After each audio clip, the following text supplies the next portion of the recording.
In the middle of Frith Street, Jack Spot moved towards Albert Dimes, and the two men clashed on the pavement. A knife flashed in the daylight. Hands grabbed for the handle. The two men crashed into each other, turning and stumbling towards the shop fronts along the street. Pedestrians stopped in shock.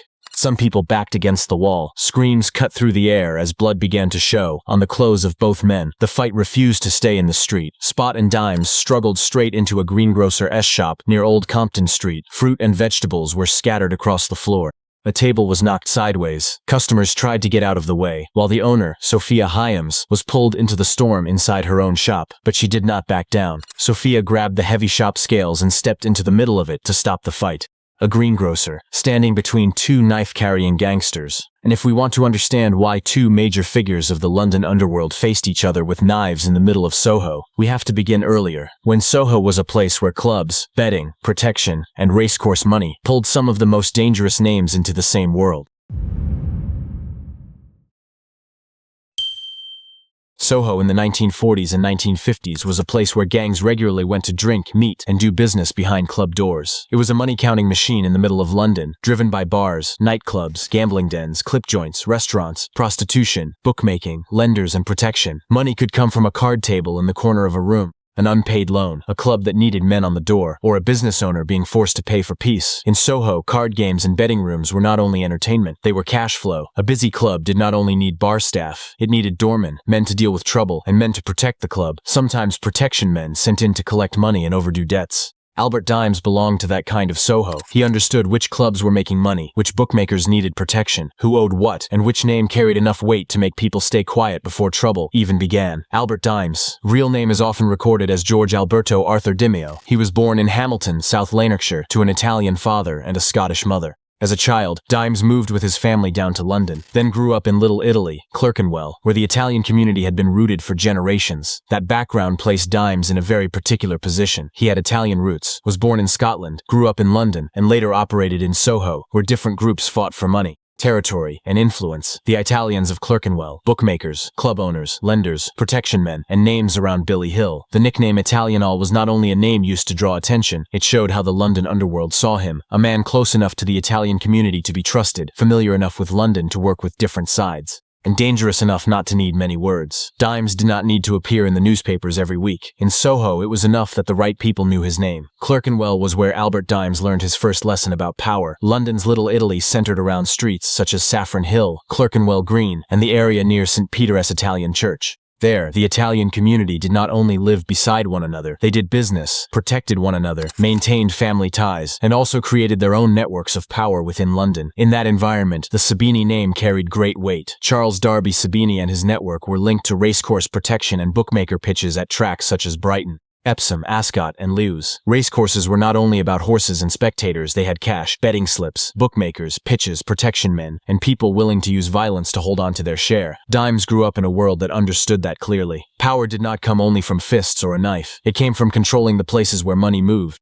The bookmaker's pitch, protection at the racecourse, the right to stand and take bets, and the price a man paid when he was no longer protected. In 1940, when Italy entered the war on Germany's side, life for London's Italian community was turned upside down. Many families who had lived in Britain for years were still looked at with suspicion. Some Italians were classified by the authorities as enemy aliens, interned or pushed out of their old business networks. For the underworld, that created a very real gap. The men who had once held positions at the racecourses were no longer standing there as before. Bookmaker pitches, the money-making spots built around betting and protection, began to attract the attention of others, and into that gap stepped Jack Spot. Spot, whose real name was Jack Comer, was a Jewish East End figure. He had a street reputation, influence in bookmaking, and understood the value of the racecourses. When many Italians were pushed out of the game, Spot took parts that had once been linked to Italian networks. Albert Dimes was in a different position. He was born in Britain. That helped Dimes remain in London, watch what was happening, build connections, and find his place in Soho as power was changing hands. The war ended, but the parts that had been lost did not simply return. What Spot had taken became a source of tension. And from there, the conflict between Jack Spot and Albert Dimes was no longer just personal. Jack Spot was the man who gave the Frith Street fight its weight.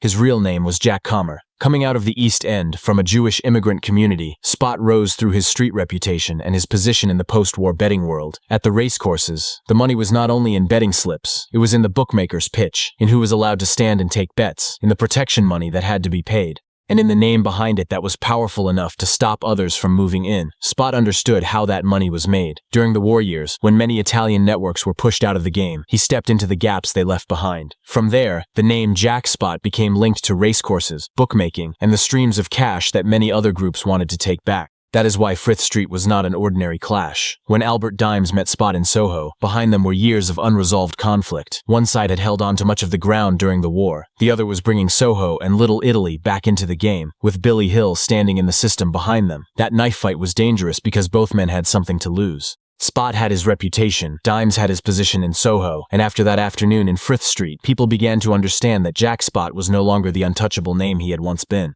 Billy Hill understood London in a colder way than Jack Spot. He did not need to rush into the street every time there was a clash. That was for other men to do. Hill understood how to keep money moving in, how to make clubs listen, how bookmakers held their positions, how lenders collected what was owed, and how trouble could be shut down before the police had time to notice. Soho suited that kind of power. At that time, money did not sit still. It moved around club doors, betting tables, loans, back rooms of restaurants, and agreements that were never written down. If one link in the chain was pushed in the right direction, a club owner could be forced to fall into line, a gambling room could be visited, and a doorman had to know who should be let in that night and who should be stopped at the door. Albert Dimes was the man Hill needed at that street level. Dimes had roots in Clerkenwell, connections in the Italian community, and he understood Soho. He understood bookmaking, loan sharking, and how to turn a warning into pressure. He was not a knife man brought in just to make the numbers look better. Dimes was the man who gave Billy Hill's system weight on every Soho doorway. Before Jack Spot bled on Frith Street, Albert Dimes already had his name in Soho's records of violence. In July 1941, Dimes and Joseph Collette were convicted of attacking Edward Fletcher at a club on Wardour Street. This was an area where drink, gambling, debts, and groups of men with reputations regularly collided behind closed doors in that same context. A more serious incident took place. Harry Little Hubby Distelman was stabbed to death by Antonio Babe Mancini. That death cast a shadow over the whole case and showed how Soho at that time could turn from a night inside a club into a knife scene within the minutes. This detail matters because Dimes did not suddenly appear in 1955. He had already been there during the war years. In rooms where a wrong look, a debt, or a dispute over a share could lead a man to court, hospital, or the mortuary, Frith Street was simply the moment when the name Dimes was pulled more clearly into view before the London underworld. Before Frith Street, the conflict had already been sitting inside the racecourses. Racecourse pitches had once been a major source of money for Italian networks before the war. There were bookmakers, betting positions, protection, cash, and steady takings. To hold a place at the racecourse was to hold a stream of money. During the war, when many Italians were pushed out of the game, Jack Spot moved into that gap. He took what others had lost, then turned it into his own weight. But after the war, the network around Billy Hill and Albert Dimes began to push back. Spot saw his share being squeezed. Dimes was not standing outside the conflict either, so when they met on Frith Street, the knife was only the final spark in a struggle that had been building for years. On the 11th August 1955, Jack Spot met Albert Dimes on Frith Street, in the heart of Soho. The two men were not standing there like two drunks colliding outside a pub.